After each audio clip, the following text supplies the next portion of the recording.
Welcome to the Musar video blog. It's 2 weeks, almost, and a bit, before Rosh Hashanah. Been thinking about Rosh Hashanah, and if we were going to give a synopsis of Rosh Hashanah in just a few sentences, we would say probably the most ubiquitous idea that we find throughout the Rosh Hashanah liturgy is Hashem is king. God is the king. We're coronating God as the master of the universe. That's a recurrent theme that's there and there again and again. So, 2 weeks before Rosh Hashanah, it's something worth thinking about.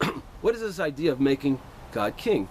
So, I have to tell you that it has been said that to make God king over the universe, that's not really that hard. I mean, okay, I believe in God. I believe He created the world. I believe that He's got the whole world in His hands. That's not so hard. So what's so hard? What's hard is to make God king over me. To take that concept and to somehow make it real and impact on what I do in this world. I'm thinking about that, and I like in these Musar video blogs to give some sort of practical, hands-on thing you could take home, concrete, something to do. So how are you going to do that? Well, first of all, in your prayers, there's plenty of opportunity to incorporate this idea and to ponder it and to really feel it. But I was thinking that we need more than that, because really what lies at the core of this whole concept is humility. I have to be ready to humble myself before God. Okay, sounds good. How do we do that? So, as I've spoken of many times, we need concrete, tangible exercises to build the humility muscle.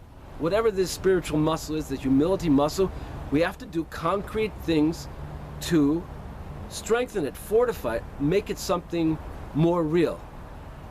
And one of the best ways to do this is in our relationships with other people.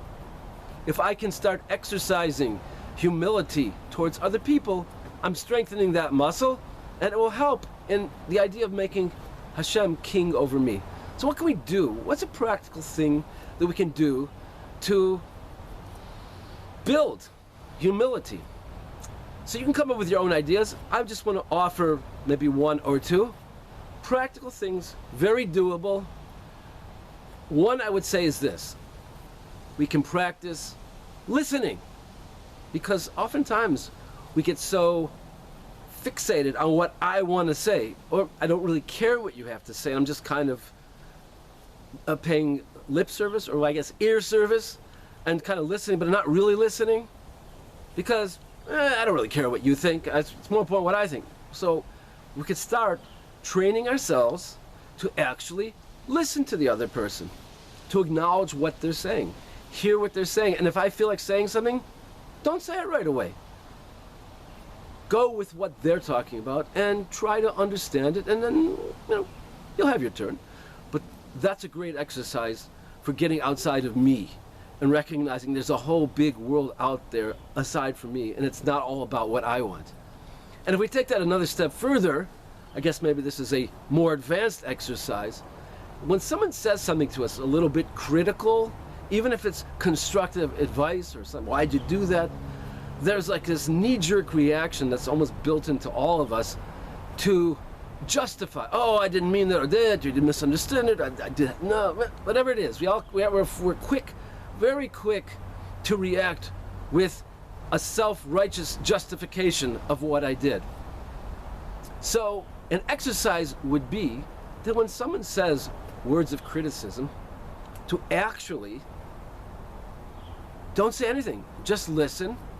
Try to process what they're saying, hear it, give it fair attention, and then deal with it. You may decide afterwards that, I'm not sure if they're right, but at least give the respect to what they're saying and acknowledge that they might be right. Something like that, it goes against the grain, but that's what we're looking for. We're looking for things that go against the grain, that emphasize this point that life is not about me, that there's a world out there. Other people have different views, and they may be different than me, and acknowledge that. And that will go a long way in developing the humility muscle, which is something really important for Rosh Hashanah and for life. See you next time.